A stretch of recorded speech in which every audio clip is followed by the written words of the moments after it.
Sejam bem-vindos ao CubeDrops. Bom, aqui é sua pílula de conhecimento, mas esse é o formato alongado. Aqui é sua pílula de conhecimento com ação prolongada, tá bem? Então, esse é um vídeo um pouco mais longo para a gente falar sobre o roadmap de DevOps, SRE, Sysadmin. É um roadmap mais complexo, né? Então, ele tem mais opções, mais detalhes. Então, vamos conversar um pouco sobre ele.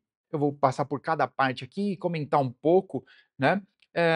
Talvez trazer um pouco da minha experiência, tanto como sendo um próprio SRE ou sysadmin e como contratando também, tá bem? Então eu quero compartilhar com vocês aqui um pouco. Primeiro lance aqui, que eu já falei num vídeo curto, se você não viu, ele está linkado aqui em algum canto, né? Do roadmap simples. Eles começam aqui, né, por aprender uma linguagem de programação, né? Aqui uma estrada. Aprender uma linguagem de programação, depois aprender sistema operacional. Eu não concordo com isso, tá? Porque, bom, eu na prática eu não vejo isso acontecendo, tá bem? E eu não vejo como um sysadmin vai aprender a programar sem antes conhecer sistemas operacionais, tá? Bom, então, tá aqui meu primeiro comentário, tá? Mas, falando das linguagens de programação aí, as mais utilizadas são Python, disparado assim, e Go, né? Go, principalmente para quem está trabalhando com containers, Kubernetes, com coisas cloud native. Bom, o Kubernetes é escrito em Go, ah, então você vai precisar fatalmente saber, né, no mínimo, ler, fazer um troubleshooting, tá? Mas saber ou dominar essa ferramenta vai ser essencial. Hum, tomar uma coca. Bom, Rust, talvez das outras linguagens aqui, né? Eu acho que Rust vem correndo por fora, vem aparecendo aí, mas então, se você tiver isso no seu cinto de utilidades aí, tá? É um diferencial, um bom diferencial, tá bem? Passando para o segundo passo aí, são os operacionais. Bom, Linux é a base aí, né, para o DevOps SRE desse nosso mundo.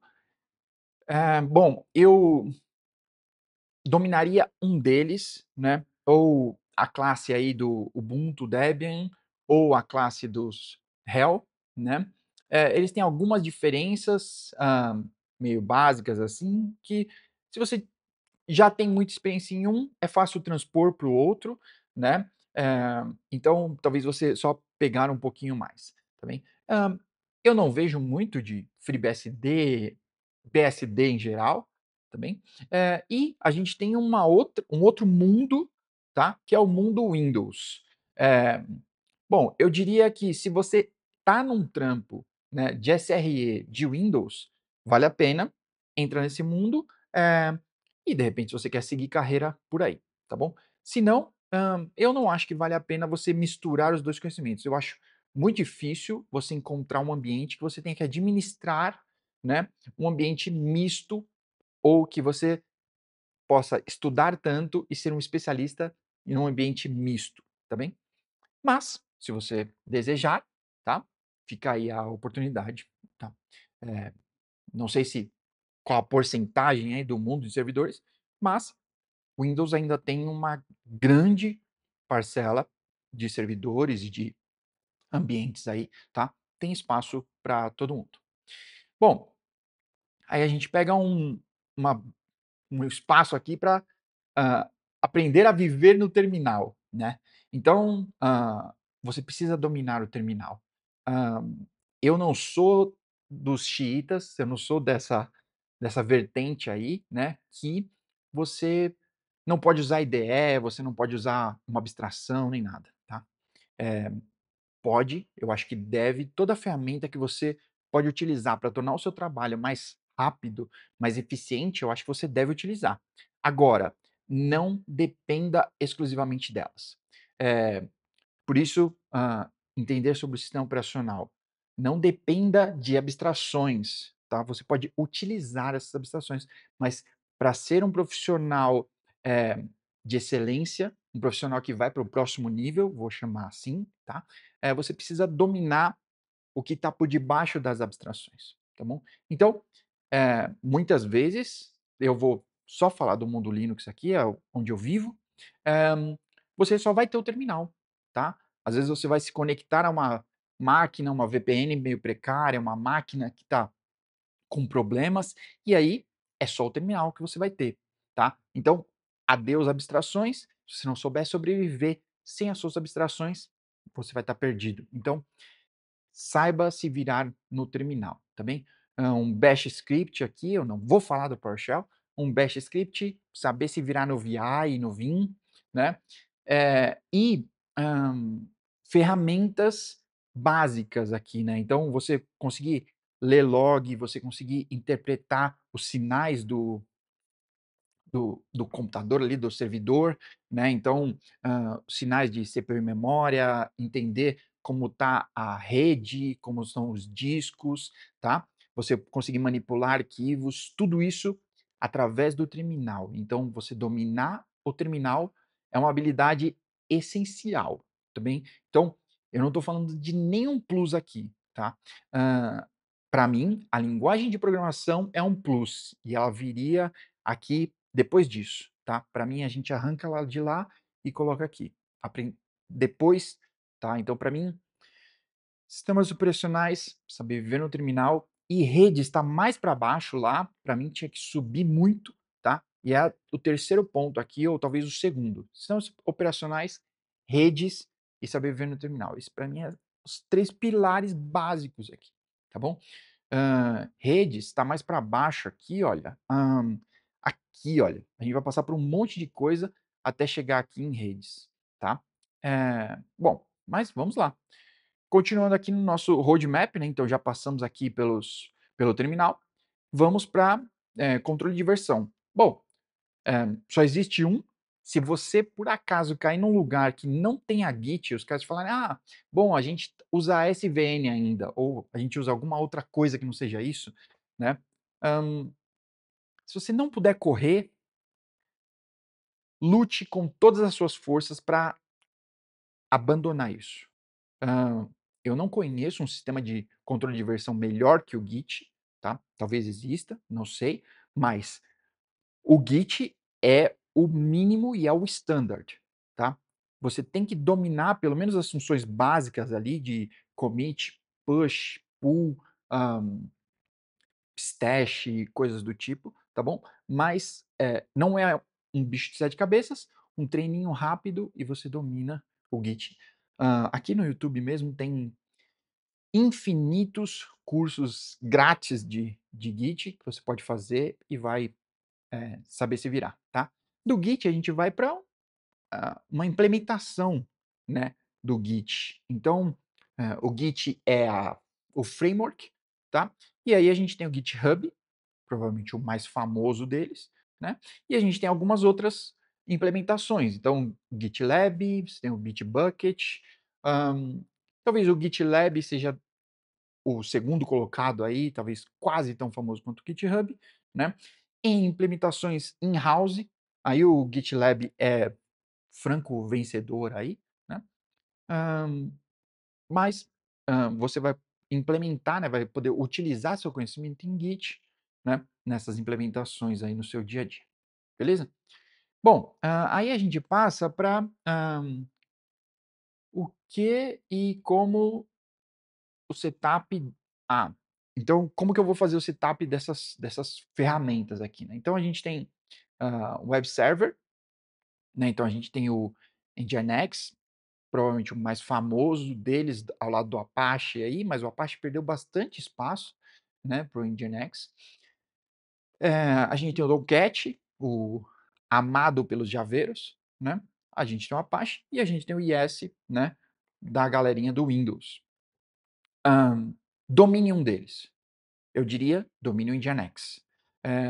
O Nginx faz muita coisa, tem muita gente que vai fazer gambiarras dentro ou fora do Nginx, né? Tenta fugir das gambiarras e o Nginx consegue fazer muita coisa só com standard, tá? Então, domine o Nginx. Bom, a gente já começa a falar de redes aqui, ó, sem ter falado de redes, né. Firewall, proxy reverso, proxy forward, né, comum. Então, mais uma vez, para mim, networking tinha que estar antes disso tudo, tá. Eh Dominion Proxy, firewall, configuração de firewall, a gente tem configurações muito complexas e configurações simples aí, mínimas. Então, domine pelo menos o mínimo, né, de um firewall, talvez quando você estiver aprendendo cloud ali, então quando a gente entra em cloud, você vai ter todos esses conceitos aí aplicados dentro do cloud, dentro da cloud da sua nuvem escolhida aí, tá bem? Hã, Load balancer também dentro da nuvem, então para mim esses, conceitos aqui, tá, são de redes, eles estariam, ali dentro ou então dentro de cloud, beleza? Continuando, containers. Bom, containers é um jeito fácil e rápido de você poder testar tudo dentro da sua máquina, e você continuar utilizando isso em produção, tá bem? Então, bom, eu não sei por que alguém listou LXC aqui, tá? Eh, Bom, é bom você saber que existe, tá? Mas eu não sei de nenhum lugar que está rodando LXC, né? Deve ter algum louco por aí. É, mas, Docker é a ferramenta mais comum, tá, para containers, e você tem, dentro dos orquestradores aí, né, rodando seus containers com containerd, talvez, o runtime, né, mais famoso aí, tá bem? Bom, containers, domine essa ferramenta, hoje ela é essencial, né, dentro do seu ambiente cloud native, né, mesmo que você tenha um ambiente talvez um pouco mais legado, né, é inevitável que tenha algum container em algum canto e que você vá migrando para lá. Se você não está fazendo isso, aperte o passo, acelera nesse sentido, beleza? Bom, cloud providers, vamos ver. Temos listados 8 aqui. Hã, Vamos ler todos. Bom, a gente tem o quadrante mágico aqui, olha, nesses 8, Oracle não está citado. Então, já está errado aqui, DigitalOcean cai para segunda pra segunda classe aqui, olha, porque o quadrante mágico é esse: AWS, Azure, Google e Oracle, tá. Eh, Independente do seu gosto aí, tá bom. Market share é o que vai mandar. Então, se você for escolher alguma para aprender, aprenda uma dessas 4, tá. Em market share, se eu não me engano, a ordem é AWS, Azure, Google e Oracle, tá bom? DigitalOcean vem logo depois, Alibaba Cloud, tá? E aí o restante, né? Eu não sei porque Heroku, eu tiraria Heroku daqui e colocaria, né, então Oracle vai para lá e DigitalOcean desce, né? Heroku e Vultr, são mais plataformas, eu diria, né? Mas estão aí, eh, bom, eu aprenderia na ordem do market share. A chance de você ter uma oportunidade de trabalhar com eles, né, normalmente vai seguir essa ordem, tá bem? Dentro de cloud provider aqui, né, aí você tem um outro mundo para estudar, né. Então, como eu falei sobre firewall, load balancer, essas coisas, esses conhecimentos vão ser aplicados aqui. Networking é o próximo aqui, então, novamente, eu vou bater nessa tecla, networking tinha que estar lá para cima, porque você vai utilizar esses conhecimentos aqui, tá bom? Hã, a quantidade de gente que a gente encontra que configurou errado, né, que configurou uma VPC errada, que configurou uma subnet errado, e que, sei lá, você pode subir um cluster Kubernetes com 3 cliques na AWS. Colocou o nome, dá 3 cliques, ele vai subir. Só que essas configurações são muito básicas, e você não vai conseguir escalar o suficiente e tudo. Só que algumas dessas configurações não têm conserto, só recriando o seu ambiente ali, tá bem? Então imagina só, o seu ambiente foi crescendo, tá, e ele já está em produção e etcétera, e agora recriar isso vai impactar fatalmente seu cliente, vai impactar, eh, seu chefe, seu time de negócios, alguém vai ficar chateado com você, tá bem? Então toma bastante cuidado. Dentro do seu cloud provider, imagina que ele é seu data center, então tudo o que um time inteiro até outro dia fazia, alguém vai ter que fazer dentro do cloud provider. Então, redes, storage, a gente falou do firewall ali, então segurança de redes, segurança em geral, né, vai ser feito nessa camada, né. Segurança é uma área à parte aqui, mas segurança dentro do seu cloud provider, né, então você vai ter que fazer nessa área. Então, minha dica, começa por uma cloud, eh, da sua escolha aí, talvez da que você já está trabalhando, da que a sua empresa já utiliza, se não, começa pelo market share aí, tá bom? Todos eles têm contas gratuitas e vale a pena, todos eles também têm treinamentos gratuitos, né, e aqui mesmo inclusive, no roadmap ele cita aqui olha, 2 DevOps Bootcamp da Nana, tá, ela tem muito vídeo gratuito aqui no YouTube mesmo, tá, é muito fácil de achar, DevOps by Nana, você vai encontrar, by Nana. Bom, é muito bom o conteúdo dela, tá. E você tem o Code Cloud, também um conteúdo excelente, excepcional, assim, eu diria, tá. Eu não conheço tão bem, eu nunca fiz, nenhum, eu conheço, assim, por alto o conteúdo da Nana, mas o Code Cloud eu já fiz vários treinamentos deles, eu assino inclusive, né, e o conteúdo dele é excelente, excelente mesmo, tá.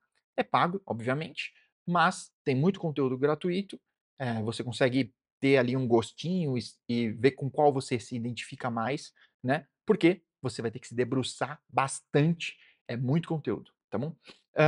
Mas tem um treinamento aqui que é melhor que todos esses aqui, que é o da Linux Tips. Jefferson, Linux Tips não me pagam nada por isso, eu faço isso porque eu sei da seriedade e do trabalho deles, tá bem? Nós somos amigos e nos conhecemos há muito tempo, então Linux Tips se você está aqui, você conhece eles. Se você não conhece, acessa. O curso deles é excepcional. É um curso em português BR, que as aulas são ministradas por profissionais, então pelo Jefferson e por alguns outros profissionais, né, a Camila, o Fidelis, o Gomex, alguns outros, que, trabalham com isso, tá. Não são exclusivamente professores, né. Então eles estão trazendo experiência, não só um conhecimento técnico, beleza? Fecha aqui, um abraço para Linux Tips e para o pessoal, vale a pena, tá bom? Bom, seguindo, networking, finalmente chegamos aqui, deixa eu descer um pouquinho mais aqui.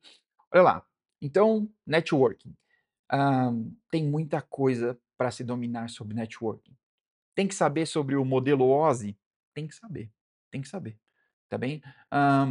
Tem que saber sobre SMTP, IMAP, serviços aqui, precisa saber, precisa conhecer essas coisas, tá bom? Talvez, se você não está cuidando de um servidor de e-mail, né, se você não está cuidando de e-mail da sua empresa, etc., talvez você não precise dominar, mas não saber o que são essas coisas é um problema, tá bem? Precisa saber. Aqui do outro lado, né, ou lá para cima, HTTP tem que dominar SSL, TLS, tá? Tem que dominar esses, protocolos, tá bom? DNS tem que dominar, tem que saber como ele funciona, para onde que vai, porque normalmente muitos problemas vão esbarrar em DNS, tá bem? O troubleshooting começa ali pelo DNS, tá? E tem que dominar seu SSH. Como eu falei lá sobre viver no terminal, o SSH é sua via, tá bom? Hã, eu me lembro de quando eu trabalhei na local web saudosa, um abraço, que a gente ia até o data center, né, eu descia lá no data center, ia com um carrinho, com monitor e teclado e plugava no servidor, ia fazer alguma coisa. Isso é raro. Para quem não trabalha num data center, isso não vai acontecer nunca. Sempre vai ser SSH. Então, domine essa ferramenta, domine os erros que podem acontecer para você não ficar desesperado quando as coisas acontecerem, beleza? Tá? Quando você domina uma ferramenta, ela vai isso vai te dar mais calma e tranquilidade quando os problemas acontecerem, tá? Lembre-se, só vão te chamar para problemas, tá bom? É para isso que essa função de DevOps existe, tá? Eh, Brincadeiras à parte, é claro que existe, o crescimento, o trabalho nesse sentido, tá? Mas normalmente vão te chamar para problemas, beleza? Continuando, serverless, eu não sei por que colocaram serverless aqui, hã, antes de provisionamento de infraestrutura.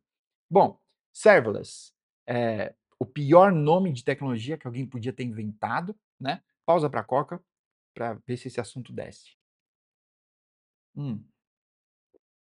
Bom, serverless, hã, AWS Lambda, talvez o grande expoente aí, mas todos os cloud providers, né, eles listaram alguns aqui, mas todos os cloud providers têm sua versão aí, né, de serverless, que seria serviços que você não precisa configurar o servidor propriamente, tá.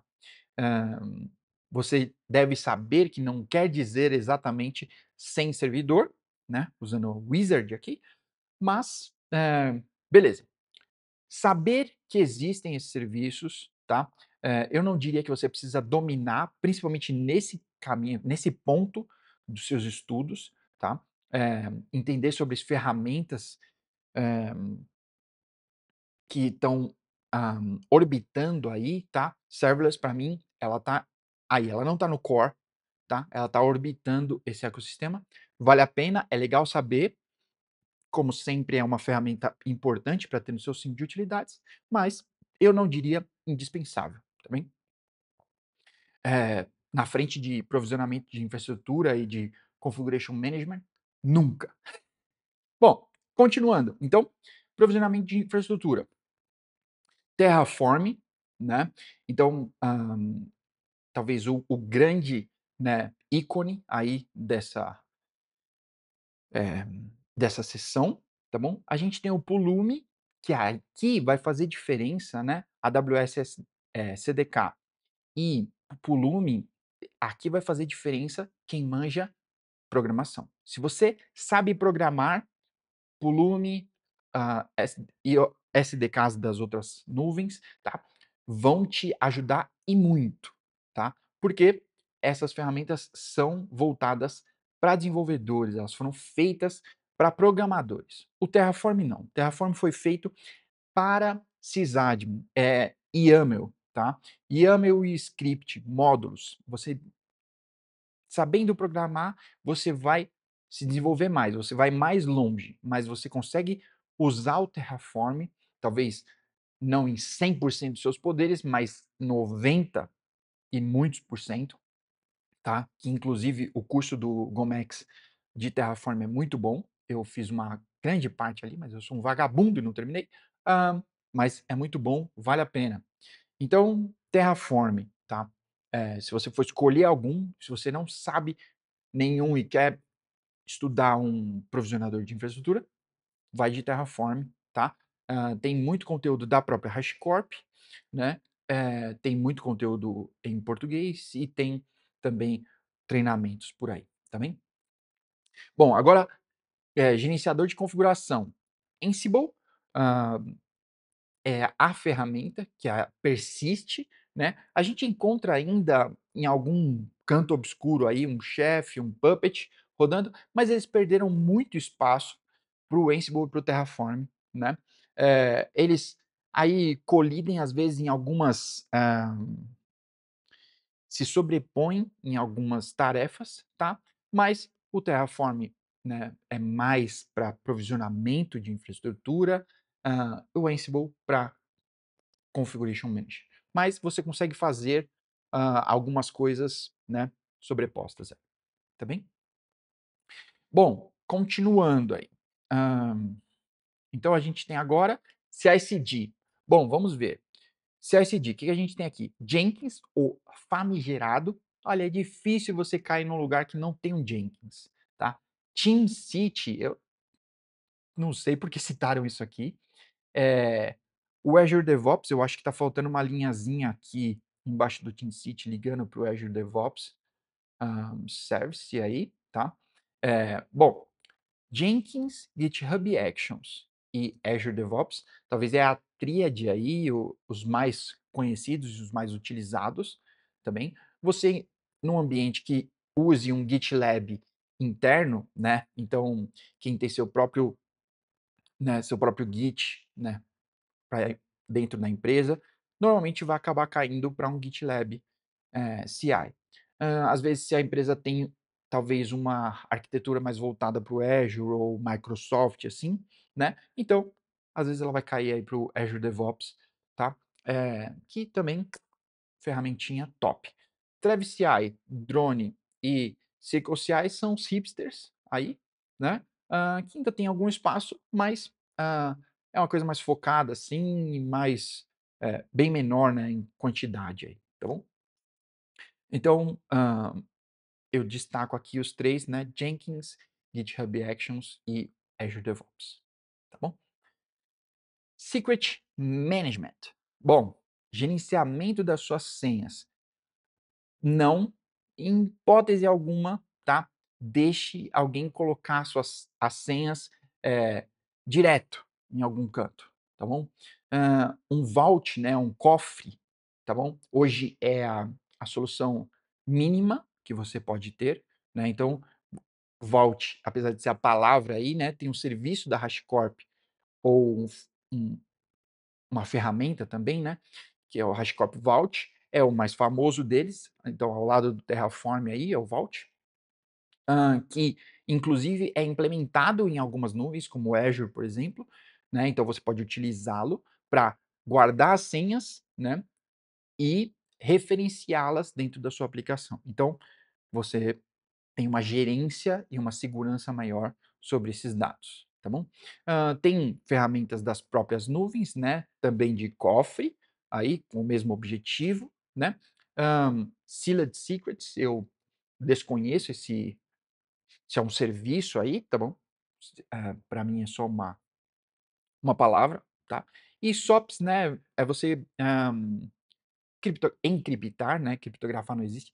Encriptar as suas senhas ou seus arquivos aí, né? Então, SOPs também é uma alternativa aí, um framework, um caminho, tá bem? Vale a pena e, de novo, entender o conceito sobre isso. A implementação é um a mais, tá bem? Às vezes você vai estar num lugar e vai ter o HashiCorp Vault, em outro vai utilizar uma outra implementação, mas o caminho é mais ou menos o mesmo. Seguindo, monitoração. Um dos pilares aí do DevOps, SRE, monitoração. Pô, aqui venderam para o Datadog, né? Esse roadmap, Datadog, alô Datadog, paga os caras, tá? Vocês estão citados aqui, né? Dentre uma dezena de ferramentas que tem aqui pagas, né? Porque você tem Prometheus, Grafana, Zabbix, e talvez eu citaria aqui, não, talvez esses três são os grandes ícones aí da monitoração, né? Principalmente no mundo Cloud Native, você tem o Prometheus e o Grafana, e é isso. E os Zabbix, tá? De ferramentas pagas ou de empresas, aí você tem, né, Datadog, você tem New Relic, você tem uma dezena aí, tá? Eu vou deixar aqui, se eu conseguir, eu vou deixar aqui em algum canto uma playlist só sobre Kubecasts com ferramentas de monitoração, tá? Vale muito a pena. Como são muitas, isso depende de uma série de fatores, inclusive, né, quanto de dinheiro você tem para investir nisso. Mas não se engane, tá bem? Utilizar ferramentas open source não quer dizer que elas são de graça. Você tem que hospedar essas ferramentas, você tem que configurá-las, você tem que manter elas rodando, tá? Enquanto que você está pagando um serviço do outro lado, né? Então você tem que pesar prós e contras aí, né, para poder escolher isso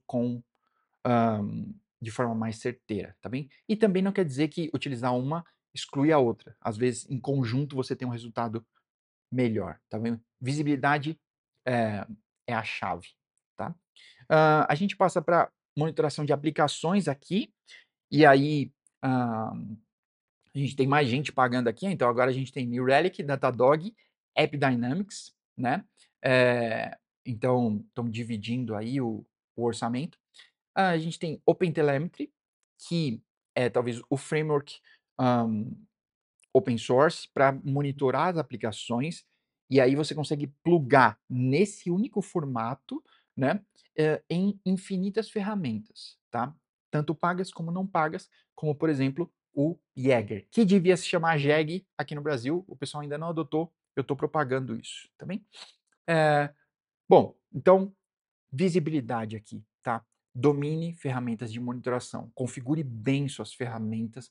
Você precisa ser o primeiro a saber que a sua aplicação está falhando, que a sua infraestrutura não está correspondendo, tá? A pior coisa que existe aqui é o cliente saber antes que você, beleza? Recado dado. Vamos continuar. Roadmap é longo, hein?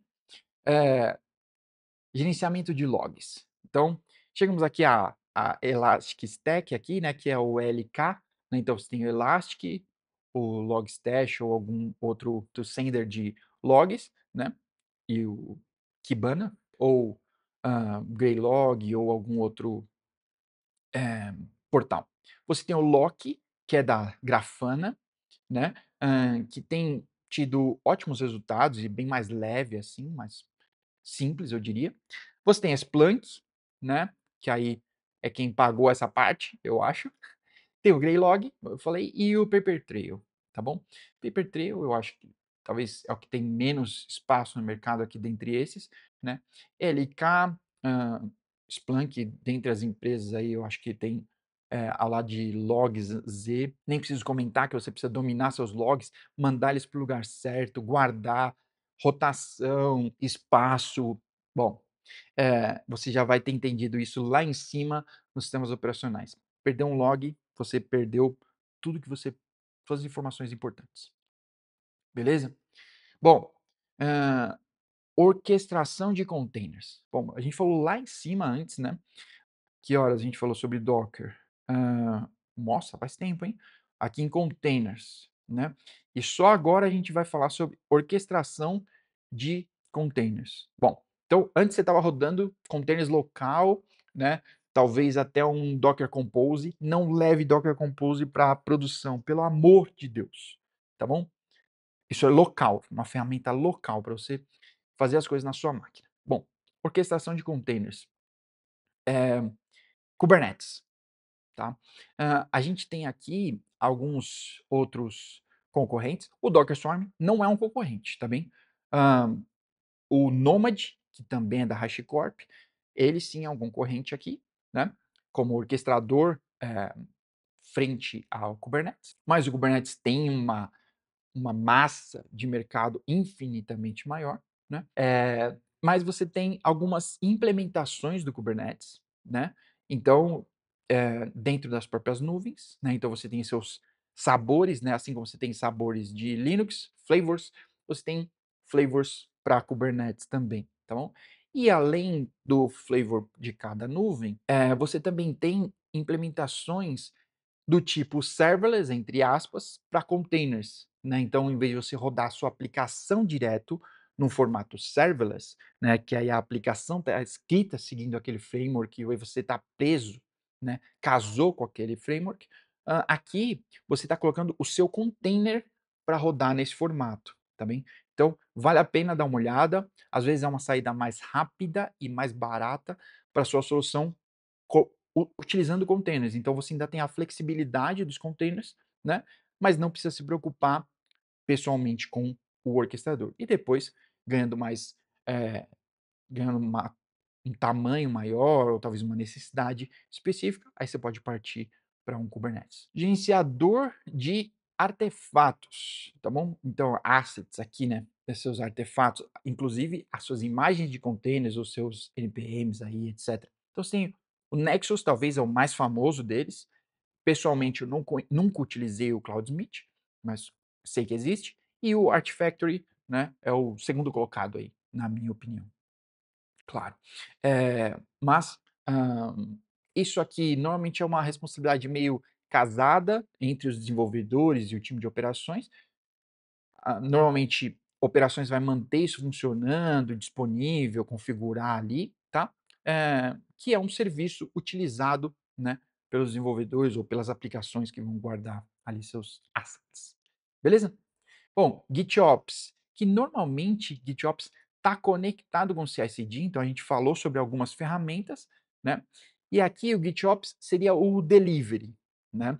Eh, ou talvez o delivery da infraestrutura, você manter, né, a sua infraestrutura do mesmo jeito que você está mantendo a sua aplicação. Então você está mantendo uma reconciliação do seu cluster, eh, das suas configurações, das suas aplicações lá dentro. Então, Argo CD e Flux tem uma disputa aí de espaço.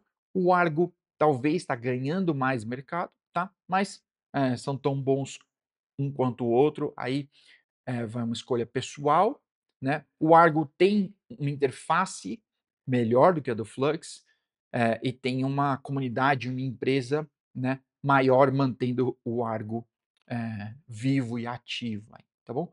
O Flux perdeu a empresa que mantinha, que eu esqueci o nome agora, ah, mas a CNCF continua mantendo, então o Flux continua vivo, tá? Mas o Argo CD tem mais força, tá bom? Service Mesh. Bom, Service Mesh a gente vai falar de Istio imediatamente aí, tá? E a gente tem, na minha opinião, o Linkerd como o segundo colocado aqui, tá bem? Linkerd que é mais simples e menor na sua stack aí. O Istio é um canhão, né, uma metralhadora, tem muita coisa, e às vezes para colocar a implementação é difícil, tem muitas partes móveis aí, tá? Para você se preocupar, precisa entender muito de redes para configurar as coisas, etc. E se você for colocar um Service Mesh só para ter MTLS, está errado. Não faça isso. Então, entenda Service Mesh e entenda que ele vai impactar em tudo na sua infraestrutura, tá? Então, fique de olho aí, você precisa conhecer muito bem para colocar isso para funcionar, tá bom? Você tem o Consul, que também é da HashiCorp, né? Então a gente citou aqui em vários pontos a HashiCorp com seus próprios serviços aí open source, tá bom? E você tem o Envoy, que aí o Envoy é utilizado em alguns outros serviços, né? Talvez ele é o mais puro, digamos assim, mas ele está aí, beleza? Eh, bom, Cloud Design Patterns. Olha só, antes de terminar aqui, né, estamos falando de eh, padrões de design, né, da sua nuvem. Então, alguns padrões que você precisa conhecer e aí você vai usar o conhecimento de todo o restante daqui para cima, né, para poder criar a seu próprio design aí, né, a arquitetura da sua aplicação, da sua infraestrutura, como ela vai funcionar. Então, a disponibilidade, como você vai fazer o gerenciamento de dados aí para não perder coisa, alta disponibilidade, então toda essa implementação, como ela vai ser feita, né, a administração e a monitoração. Então, todos os conhecimentos anteriores vão te levar a essa resposta. Como vai ser a arquitetura, tá bom? Então, por isso, a arquitetura é algo complexo, que exige experiência, provavelmente de todo o restante, e aí culmina nesse ponto, tá? E eu gostei do recadinho aqui deles, keep learning, né? Então, continue aprendendo, sempre tem ferramentas novas. Eu acho que eu vou fazer um outro vídeo sobre o landscape da CNCF, mas aí eu vou quebrar em algumas partes, mas a gente se vê por lá, tá bem? Se você tiver dúvidas ou quiser interagir aqui, vai nos comentários, vai ser muito legal tirar suas dúvidas, de repente fazer um vídeo só com dúvidas e outras coisas mais. Nos segue nas nossas redes sociais, curte esse vídeo, compartilha com os amiguinhos, estude bastante, sempre tem vaga aqui na GetUp e em outras empresas aí, DevOps, SRE, é um mercado bem aquecido, então fica ligado, tem espaço, corre, vale a pena. A gente se vê, até mais.